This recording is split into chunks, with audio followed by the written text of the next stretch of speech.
guys, this is Economy at a Glance, Lecture 4 of the Chapter 1, and here I am starting with the comparison between the socialist, capitalist, and mixed economy. In the earlier videos, I have gone through all those topics in the detail, and today we will have a comparative study of all these economies which are existing in the world in the modern era and which had started, and different countries have adopted different ideas and different policies and economic system. Some of the countries are having this capitalist economy, some of the countries are having mixed economy, some of the countries are completely communist economy, or you can say socialist economy, like China. America is almost all ventures and all sectors of economy are governed by the capitalist houses. And India, mixed economy like India, Malaysia, Thailand, and all these South Asian countries. Okay, so let's start. See, this one is the my intro, and video has already been uploaded regarding my intro, and a detailed video of my intro is the URL is given in the description. You can go through it, have the knowledge about my intro and all.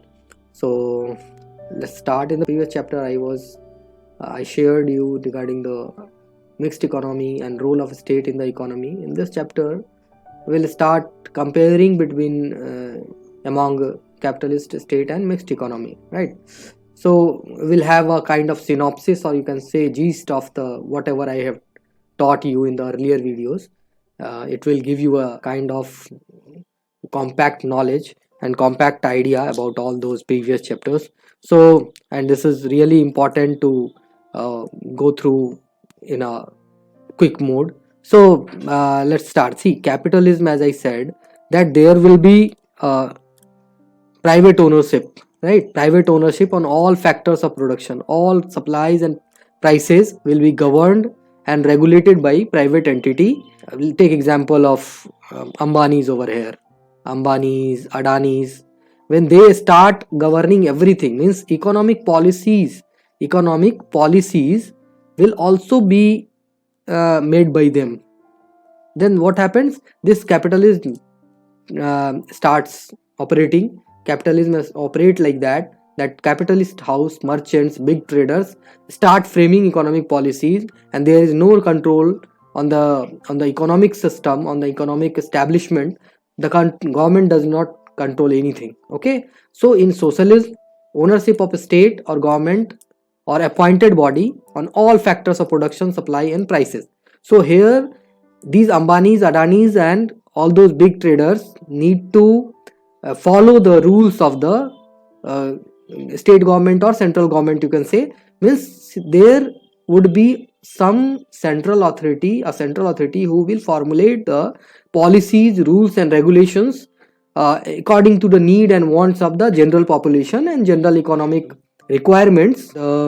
Perspective of socialism or social aspect are more influential in these kind of economic system. If private players are there, they will have to work according to the government policy. They cannot frame their own concept, and they cannot frame their own policies and do their own laws. Okay, so in socialism, a kind of, you can say, complete control would be there. Government decides that Ambani should produce how much of gas, how much of petroleum, Adani's how much power will be produced, electricity will be produced by the Ambanis and Adani. That will be decided by the central government. That is the idea of socialism. In mixed economy, like in India, we have, I am giving all the examples in the reference of India, so that you would be able to understand that. Okay, so both state and private ownership on the factors of production, supply, and prices. So here, government as well as private entities both will have coexistence, coherence with their action and economic activities. Government will have their own setup and private entities will have their own setup, and both will coexist and complement each other. Okay, so this economy balances in a very much better manner rather than these socialistic or capitalistic economy, where these capitalists, if you are completely capitalist economy, capitalism can go out of control, capitalist can go out of control and can exploit the labor. In socialism, if he'll go out of control, there is a term called socialistic capitalism. Socialistic capitalism also is there. Okay, means socialistic ideas or government are so strict to their regulations and economic policies that they are behaving like capitalists. Okay, so socialistic capitalism is also a negative aspect of socialism, because they are the government or central authorities, they have extreme strict restrictions on the trade and commerce. Okay, so that's also not good for the general population. Okay, so let's come to the another part. Full individual freedom. Here traders, merchants and businessmen have full freedom to formulate their policies and all that required for their business purpose. They do not have to undergo, or they do not have to think much about the social aspect. But in socialism, no individual freedom. Traders will not have any freedom. They cannot produce or supply or sell on whatever price they want. Okay, so individual freedom in mixed economy, individual freedom is there, but in the restricted manner, means that will be governed by the government, not restricted completely, but in somewhat aspect that the private players would not be able to exploit the labor forces, right? So that labor laws are so formed that a private player, a private businessman, they would not be able to exploit. The policies would not be exploitative. Okay, so that's the way the government control the private players. Okay, see here, central planning does not play any role in the capitalistic idea. Central planning is not there because central authority is not governing anything, so central planning won't be there. Everything will depend on what? Everything will depend on market forces. Whoever want to sell whatever they think of selling at whatever price they want, they sell it. Whatever quantity, in whatever quantity they want to produce, they produce it. So there won't be any central planning in this kind of capitalism. Everyone has got his own plan. Like every capitalist house or merchants or traders, they have their own ideas of running the business and running the economy of the country. And complete and strict central planning is there in socialism. Central planning, but not absolute in nature. Absolute in nature means what? They are not extremely strict. Okay, so absolute means there is kind of agreement or mutual respect for each other. Like the private entities will respect the government ideas, government policies, and government will respect their freedom also. Okay, whatever extent government has allowed them, they respect their sphere. Okay, they respect their universe, right? They respect their space. Okay, the private players space, they do not interfere much. Okay, so that's why the central planning is there, but not absolutely implemented to the private players. They can have their own ideas also. So that's how the prosperity comes in the economic system in mixed economy. And today in the present era, lots of countries around you can say around 70 or 80% countries in the world follow this mixed economy concept. Okay, so here presence of free competition is there, means each and every trader who wants to produce whatever they want, so whatever they want to sell, they are selling it. Whatever prices they want, at whatever prices they want to sell it, they are selling it. So there is a tough competition between traders in the capitalistic economy. So in this way they enhance their product also, right? And here socialistic ideas, here everything is controlled by the government or the central authority, so there won't be any competition because private player does not have any say in this economic system. So whatever government wants, they produce, they distribute, they sell. Okay, free but controlled in some cases. See, their competition is free, means the private players have their own competition, but government control them. That does not mean that the freedom will be enjoyed by some specific capitalist or a specific group of capitalistic houses.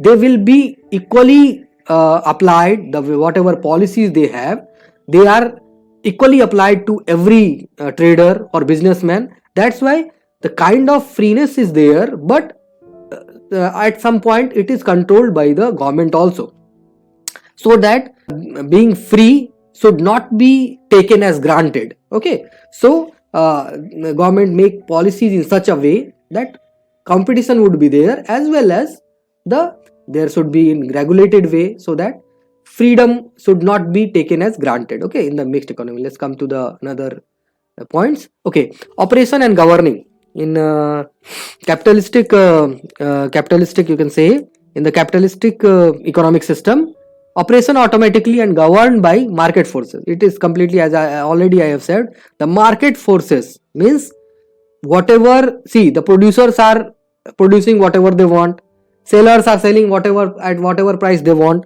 so purchaser are also purchasing, they have various options in the market, and they are purchasing at whatever purchasing capacity they have. So this is a kind of invisible hand of market forces, what was given by the Adam Smith, that market forces control the whole idea of demand and supply.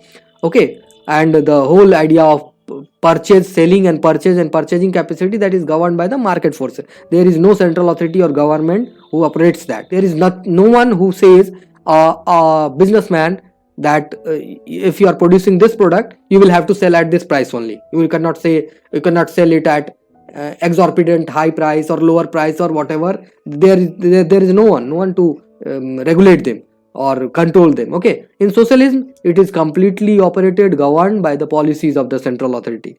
There is no private player. The governing of the all business activities, all economic activities are operated by the policies and rules and regulation of the central authority, and central authority has got the direct command on all those activities which I have already mentioned in the, like production, supply, sale, and all those, distribution, marketing. Everything is done by the government or central authority appointed by the government. Okay, see, in mixed economy what happens, that there is a beauty of mixed economy, that some sectors are governed by the market forces, so that there would be a competition, a kind of capitalistic idea, and there would be a competitive prices offered to the general population, and some of them are followed by the central guidelines issued by the central authority appointed by the central government or state government, or any government who is operating in state or at the central level. The different ministries are there to regulate all those things, like prices of grains. See, you have to keep that in mind, that mixed economy has came in concept in the countries who are generally developing, who has great diversity in, they have diversity in the wealth of the common people, right? Common people, like, they do not have equal distribution of the wealth all over the country, and they have disparity in the income, and that's where government comes in the picture, and their policies formulation, and all those regulations and rules, they come in the picture, and that's how the mixed economy came in concept. Okay, so generally it is found in developing countries or poor countries or underdeveloped countries.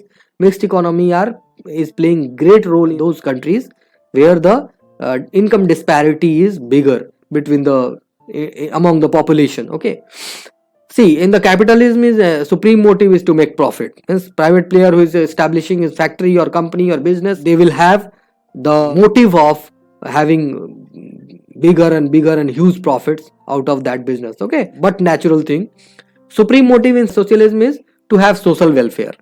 It does not mean that if government, and that's how the subsidy come in concept. Okay, see, if a government, okay, in socialistic economy, if a government is producing what, using petrol, take an example, and the cost of production of the petrol is like 150 rupees, but government, due to its social perspective, they are selling it at 80 rupees per liter, right? Where the 70 rupees went, government manages this 70 rupees and gives subsidy to the general population, so that they would be able to purchase it at 80 rupees. Means 70 rupees loss will be borne by the government, right? And from other sources of income where they are getting surplus income, they manage it from that income. Okay, so government bear the loss. But here in capitalistic economy, they will not, if cost of production is 150 rupees, they won't go with it. They will, with profit, they will sell it at 160 rupees. That is the difference in socialistic and capitalistic economy. If you go through this by this example, see, this is how the economy operate, and this is how, what the motive they have, that they, here the motive is to make profit, here the motive is to fulfill the social aspirations of the person, okay, of the general population, to make them feel easy, to make them comfortable, because the purchasing capacity of all the people residing in that country are not equal. That's why the government has social obligation to sell that at lower prices and bear the losses. Okay, so that's how the government work in socialistic establishment, right? So let's come to the, see here, the private player will make profit and social welfare work is done by the government separately, right? So as India does it, if you take the ration shop, where the wheat and paddy and all those are sold at the lesser prices, 1 rupee per kg, 2 rupee per kg. However, although the cost of production of the wheat is around 15 to 16 rupees per kg, if you calculate it, you will have 15 to 16 rupees per kg, but government bear all these 13 rupees or 14 rupees loss and they sell it at lower prices. So social welfare concept is there, because India has also poor people who do not have that kind of purchasing capacity, because that differences in wealth distribution, some of the people are the person of middle class or rich people, or lower upper middle class or middle class or higher classes, they can afford the purchasing of all these general use items from the private entity also, so they pay it. So that's how the social aspect is also run by the government, and the private player is also picking their profit. Both are coexisting at the same time, right? Now come to the next topic, right to property. So individually, this factory in the capitalistic concept, see, in the capitalistic idea, what happens, this entity is privately owned, individually owned, used and transferred.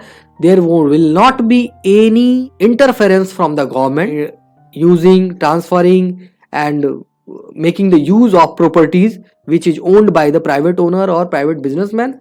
Here everything, if a factory is there, it will be owned by the government, right? Like government uses it, transfer it, and whatever will be done as per government guidelines, or government will do it. Government has a complete control over the properties also. If a factory is there, factory will be governed and controlled by, and the whatever assets are there in the factory, they are owned by the government. There won't be any private player concept will prevail over there in the socialist economy. See, here private individuals or private businessmen have their own property. They can use it, but in restricted manner. See, in defense, see, in defense area, if in India, if consider it, if in India a Russian private arm dealer, arm manufacturer, right, a arm manufacturer is producing pistol, right, and he has established a factory, okay, factory in Delhi. Let's have example, in Delhi they have started a factory. So what happened, if this Russian private arm dealer or manufacturer wants to remove all these assets, okay, these assets, they would not be able to just take it out and go back to Russia. Is nothing like that. They will have to be governed by it will be run by the Russian manufacturer, right? Production will be done by selling will be done by the Russian arm dealer. But at the time of transfer of that property, those assets which he has created in India, does not mean that he has got some right, but does not mean that he will easily take the whole property out of India. Okay, that whole aspect will be governed by the defense policies of the and arm and ammunition policies of the government of India. So here some kind of freeness or freedom has been given to the Russian player. What? He can establish a factory, he can manufacture something, he can produce something and sell to the defense forces. But if he finds that he's running in loss, or he's something like that, if happens, that if he is stopping the production, it does not mean that all the assets and property he will take back to Russia. It's nothing like that. That will be governed by the Indian policies and all. See, I'll take example of Bhopal gas leak event. You must have heard about it. That whole factory is over here only. That was also a Russian, I think Russian owner was there, Russian businessman was there, whose factory was that, and whole factory is still there, because as per Indian laws they cannot take the asset back. Okay, so that's how the whole idea of property transfer is governed in the mixed economy, right? So let's come to the last part, society. See the last part, society. How society respond to this capitalistic idea.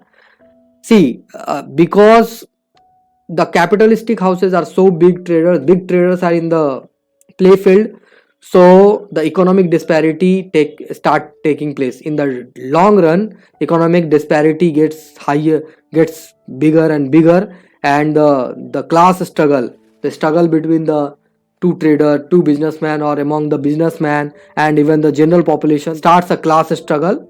Okay, so they struggle for their existence. In the due course, in the long run, if you completely leave them and make them free, and if they start taking it as granted freedom, so take for granted that what happens, then the economic disparity between the population is that gets deeper and deeper, and that's get bigger and bigger, and that's how the struggle starts. Okay, and economic equality, that's why this Great Depression of 1929, in earlier class I have also mentioned Great Depression, and this because of this economic disparity and this capitalistic idea, right?